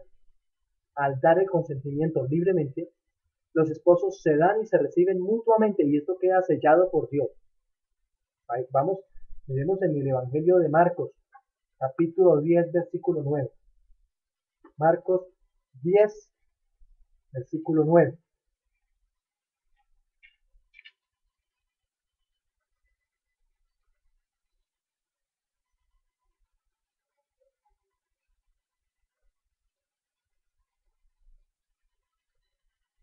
Y los dos se harán una sola carne, de manera que ya no son dos, sino una sola carne. Pues bien, lo que Dios unió, no lo separe el hombre.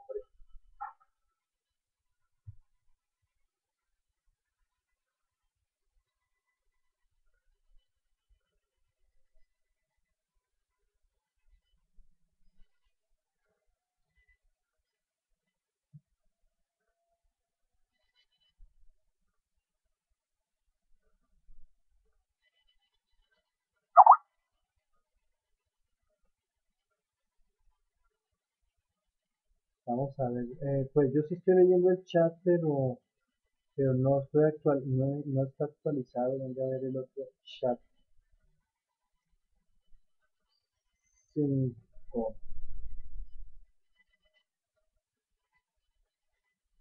Vamos a ver qué pasó. Ah, qué vergüenza, sí, toda la razón. Bueno, de acuerdo a su respuesta, les voy a decir lo siguiente.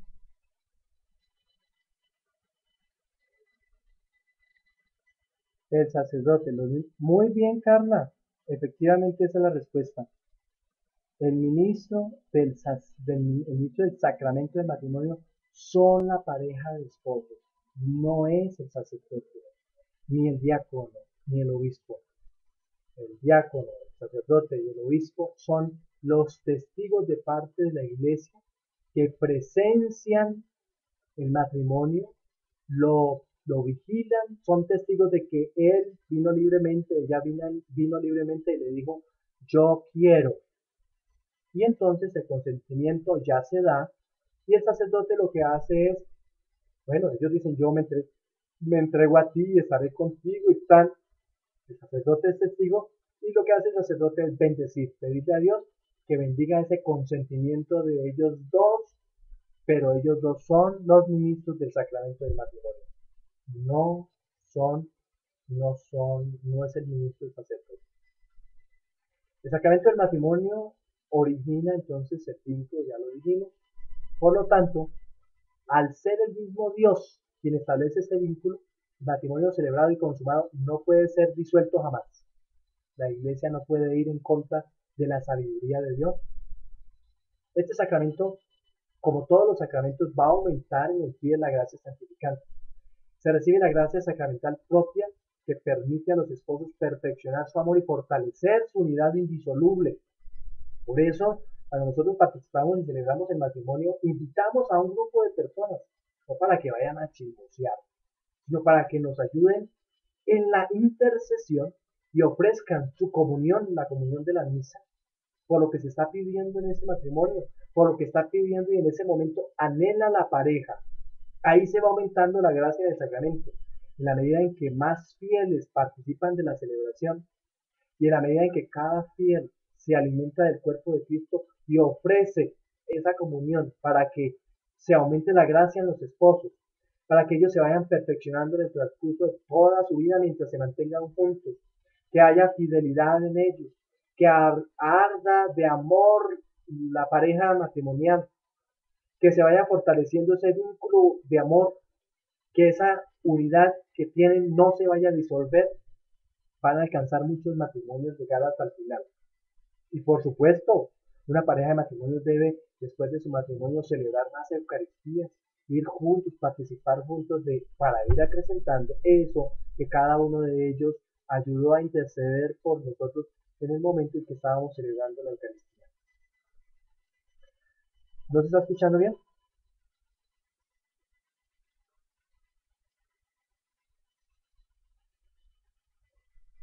Ay, matrimonios mixtos. Ahorita vamos a hablar de eso. Ahorita resolvemos algunas de esas preguntas. Después de varios años de casado, la vida en común puede que se haga más difícil. Hay que recurrir a esta gracia para recobrar fuerzas y salir adelante. No se nos olvide, hay que dinamizar el matrimonio, hay que dinamizar la pareja, hay que recrearla, hay que cultivarla, agua fresca, hay que llenarla de detalles para que haya un sentido de vida en el matrimonio. Y por último vamos a hablar del matrimonio civil. Es muy poco. Entonces vayan pensando en las preguntas, que vayan surgiendo preguntas. Matrimonio civil. Matrimonio civil es el que se contrae ante una autoridad civil, bien sea un notario o bien sea un juez.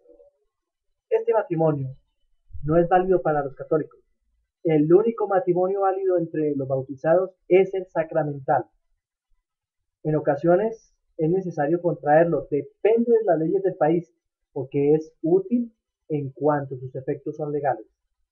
Los católicos casados únicamente por lo civil deben casarse por la iglesia. Si yo quiero celebrar matrimonio civil, tengo que pensar en que me debo casar por la iglesia. Ya hablamos de los orígenes del matrimonio. Ahora vamos a resolver algunas preguntas para poder plantear lo último que pensaba hablar con ustedes. Entonces, ¿qué preguntas surgen? Dicen que, que el matrimonio mixto.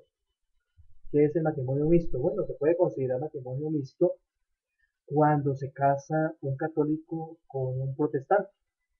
Esos matrimonios casi siempre traen problemas si no se conocen de mucho antes, porque es que después cuando vengan los hijos vienen los problemas. Él va a querer, si él es testigo de Jehová, él va a querer que su hijo sea testigo de Jehová. ¿Y usted qué va a querer? Que su hijo sea formado en la iglesia católica. ¿Qué le pide la iglesia católica a usted? ¿Qué le exige un obispo? ¿Qué le exige el sacerdote? Que los hijos que vengan en un matrimonio mixto, entonces los hijos deben y tienen la obligación de ser formados en la iglesia católica, celebrar los sacramentos de la iglesia católica. Eso es lo que le exige la iglesia, ese es el compromiso. Nosotros celebramos este matrimonio mixto, pero la condición es que los hijos que vengan tienen que ser formados en la iglesia católica. Se cumplirá más adelante. Casi siempre se presentan problemas. Claro que si el hombre es muy espiritual, si el hombre la quiere mucho a ella, a veces las cosas funcionan. Pero esos matrimonios son vistos, a veces traen mucha dificultad. Cada cuánto se renuevan votos, bueno, cada 25 años, cada 50 años, cada 75 años. Y si algunos alcanzan a los 100, cada 100 años.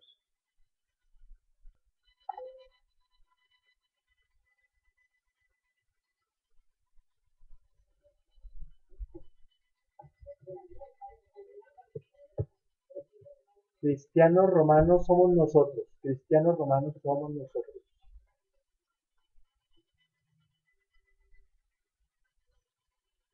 Todo matrimonio que se celebre en la Iglesia Católica debe ser registrado civilmente, no para que tenga validez, sino para que después si se presenta algún problema, si de pronto hay que repartir alguna herencia y se necesitan estos papeles, siempre le van a exigir el registro del matrimonio civil.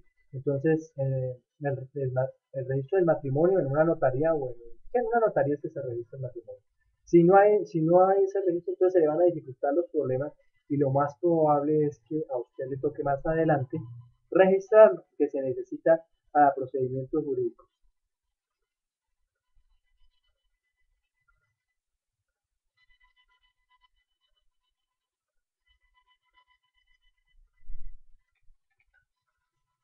Por allá está brava Gladys que iba a formular una pregunta, formúlemela por este lado, porque no la encontré.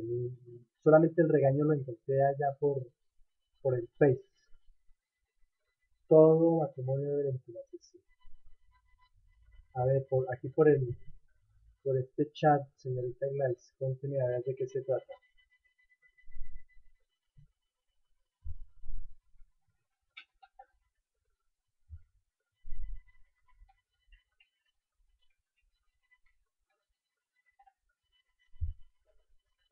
A veces, cuando estamos hablando de matrimonios mixtos, también hablamos de, por ejemplo, un cristiano católico que se quiera casar con un judío. Eso trae muchos problemas, muchos, muchos. Mire, yo conozco hace poco una muchacha americana, se casó con un judío, lo conoció en Estados Unidos, tuvieron una niña, todo funcionaba excelente. Él dijo que quería presentarle a la nieta a los abuelos, entonces que les regalara ese privilegio. Y la niña tendría por ahí iba a cumplir el año y medio, y se fueron de viaje para Israel para presentarle los, la nieta a los papás, a los abuelos. Y entonces, como ella ya es casada con un judío, ya se convierte en judía y tiene que asumir la cultura judía. Entonces ella ya no obra en propia libertad, sino que él está sujeta al hombre. El tipo empezó por decirle que tenía que cubrirse la cabeza, cubrirse pues todo el cuerpo, y el pensamiento de él era que nunca más iban a salir de Israel. Ella quería volver a su patria, ella quería irse y se quería imponer, pero la ley judía no la protegió, estaba casada con un judío. Ella logró escaparse y se alojó, se refugió en la embajada de los Estados Unidos allá en Israel. La pudieron deportar, pero ella no, ella se fue sola, dejó su hija con el papá porque no se pudo ir con la hija, no se lo permitieron. Entonces, son un montón de problemas que se presentan en esos matrimonios mixtos, que yo debo haber conocido muy bien a la persona para poder decir, con esa persona voy a convivir toda mi vida.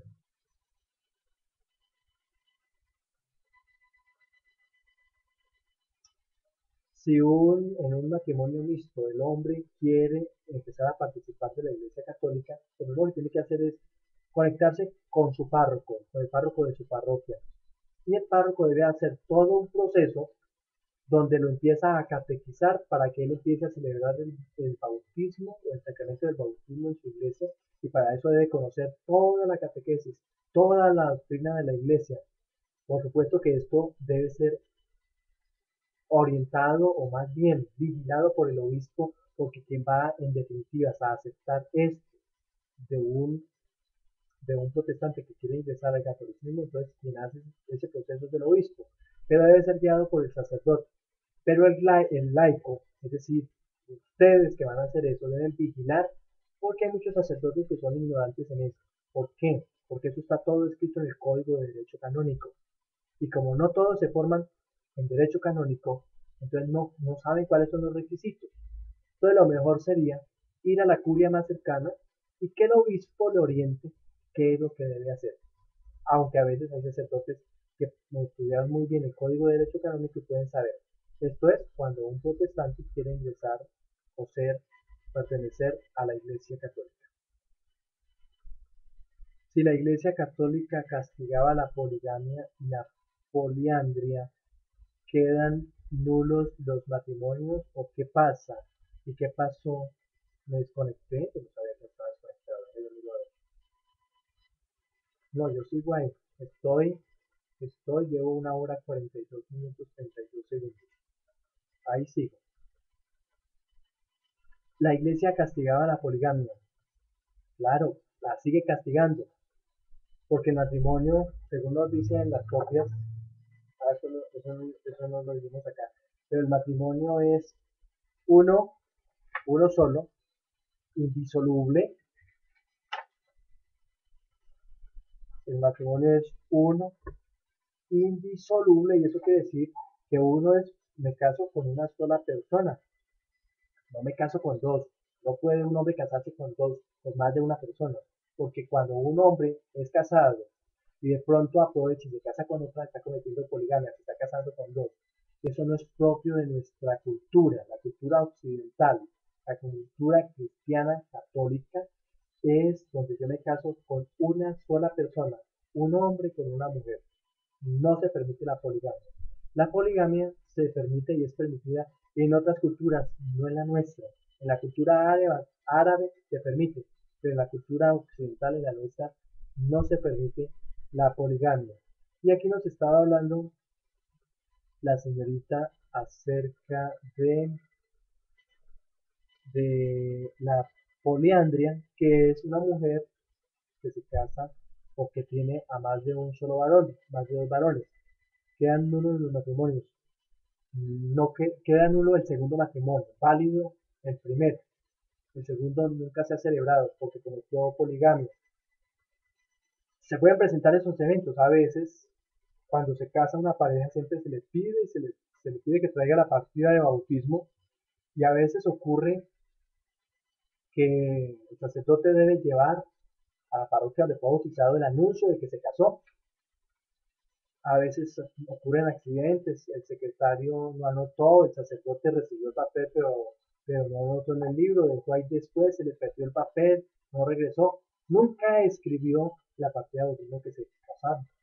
Entonces, él más adelante puede volver a pedir su partida de bautismo y si aparece que está soltero, puede nuevamente celebrar matrimonio en otra parte. Pero es válido el primer matrimonio. Que cualquiera de los dos puede poner demanda, pero siempre así no aparezca escrito en el libro, el primer matrimonio es válido. Pero si se casó una segunda vez, se puede presentar ese receso. ¿Alguna otra pregunta?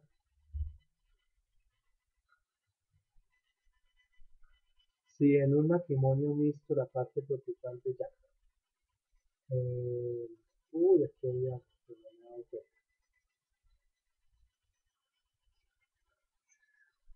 Ah, 29 noche para todos, se va Juan Diego, descansa y pasa. ¿Qué pasa con la persona que se mete como tercero en un matrimonio? Pues depende de quien permita eso. Si es otra mujer que se entra en el matrimonio, pues la otra debe exigir respeto. O lo contrario, otro hombre entra a participar, entonces el hombre debe exigirle a su esposa eso mismo, porque ya él o ella puede denunciarlo por poligamia y eso da cárcel en Colombia, tanto en la ley civil como en la ley católica, cuando se comete poligamia, eso es un delito y es carcelable. Entonces, entonces hay que definir la situación.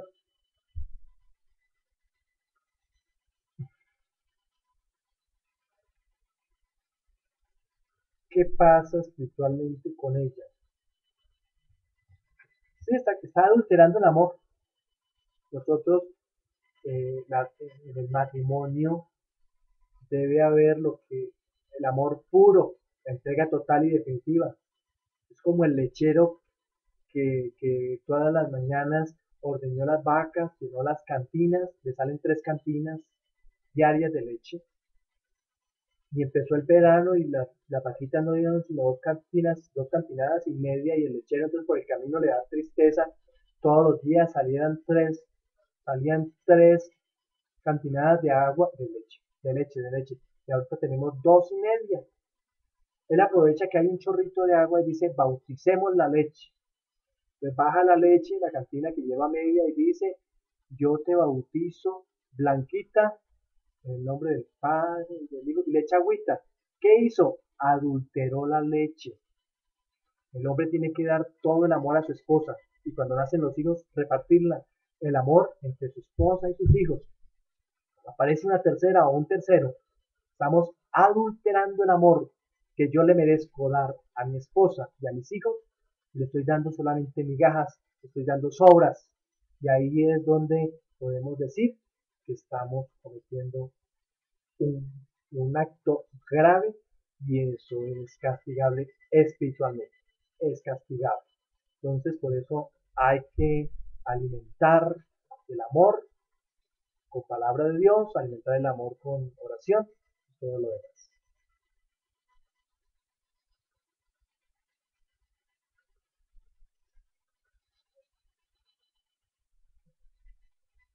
Bueno, ¿alguna otra cosita al respecto? El sacramento del matrimonio es muy largo. Abarcamos a una cosita muy pequeña, pero bueno, hay que esperar a ver. Ustedes van a profundizar en la lectura.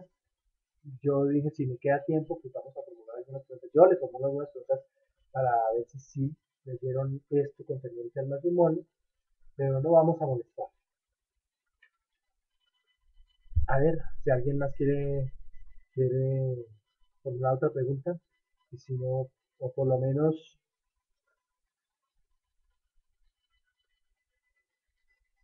Juan Diego ahí les da bendiciones a todas las madres, en especial a Jesús. Ay, no, querido ese muchacho. Ay, tiene que irse porque él me contó aquí por qué, pero se tiene que ir. No llegará al cielo. Bueno, Dios conoce el corazón del hombre. Dios conoce el corazón del hombre y miren, vamos a mirar una cosa. ¿Qué pasa con los árabes que tienen como cultura que él tiene muchas esposas? En nuestra religión lo que mira a Dios es la palabra amor, la palabra amor. Entonces, si el hombre, si la mujer tiene esa capacidad de dar ese amor suficiente, sin engaño, porque el problema es el engaño, el problema es el engaño. Entonces, se le recriminará porque él asumió un pacto, pero lo incumplió. Entonces es grave. De pronto le valgan la responsabilidad, pero si él lo hace por desorden, se lo van a cobrar. Porque en Colombia ocurre, por ejemplo, vamos a encontrar en la costa muchos costeños que para ellos la virilidad se muestra en un costeño que tiene muchas mujeres. Y bueno, todos lo aceptan. Bueno, a ese hombre no le van a cobrar eso porque por cultura lo hacen y está en común acuerdo. El gran problema es cuando nosotros engañamos. Cuando nosotros engañamos es un problema. Creo que me está llamando la señorita Gloria. Aló, señora. Pues yo todavía no me he desconectado porque ya voy a terminar. Sí, señora. Creo que la desconectada es su merced. Me parece mucho. ¿Qué pasó?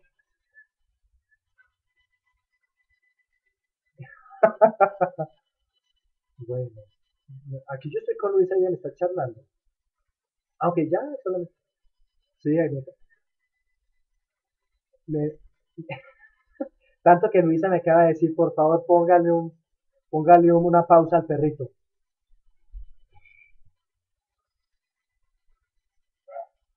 Listo, bueno, que duerma yo. Bueno, Luisita, la señorita, la señorita Gladys se le cayó el internet, entonces quedó desconectada. Y bueno, si algo más para ustedes, Carla está todavía ahí o ya se fue.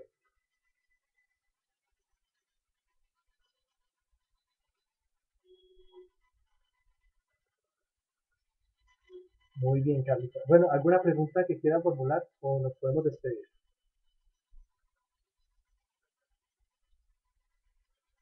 Solamente hablemos de una cosita, la preparación al matrimonio. La preparación es fundamental. Por eso yo les decía que debemos, nosotros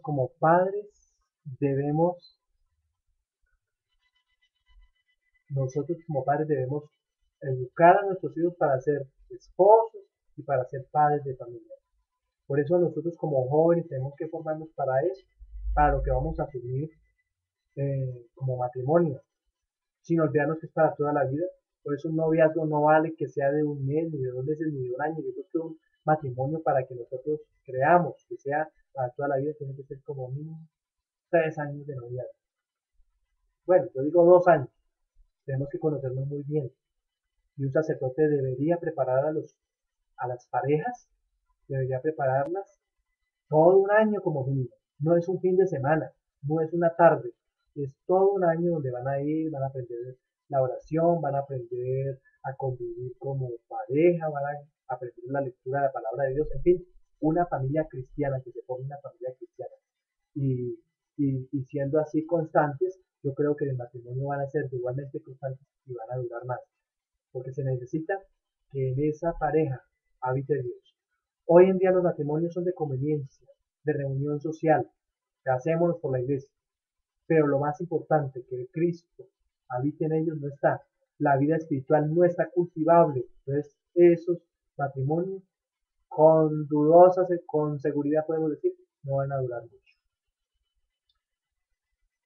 Así es, no se aplica lo fundamental. Por eso, estos cursos, esto que estamos viviendo acá, lo deben recibir muchos jóvenes para que lo asuman con responsabilidad.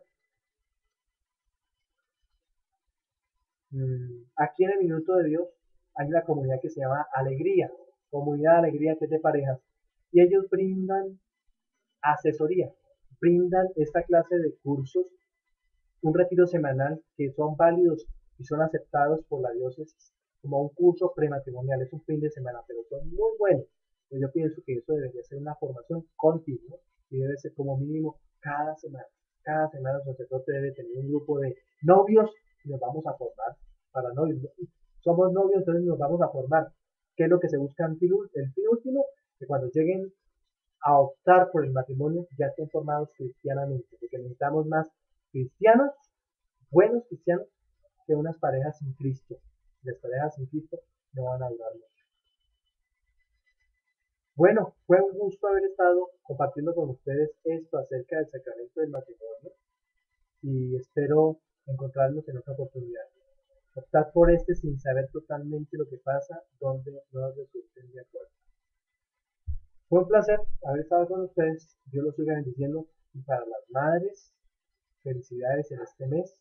Que Dios las colme de su bendición. Que mañana pasen un día muy felices y nos estaremos viendo dentro de 8 días. Para todas mis queridas las madres, Dios las colme de su bendición. Y que no se quede ninguna madre sin la bendición de sus hijos. Que no se quede ninguna madre sin sentir el afecto y el cariño de, de esos hijos que a veces se olvidan de sus madres. Que no sea solamente mañana día de las madres, sino que también las madres sientan cariño todo el tiempo de su vida. Dios los bendiga en abundancia y nos estaremos comunicando en cualquier momentito. Nos vemos el sábado.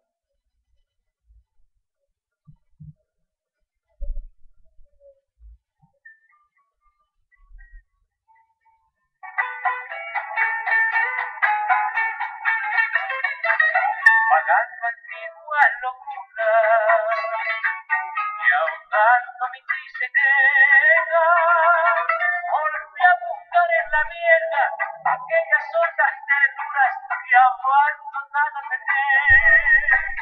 Al verme nada metido por mis torpezas pasadas.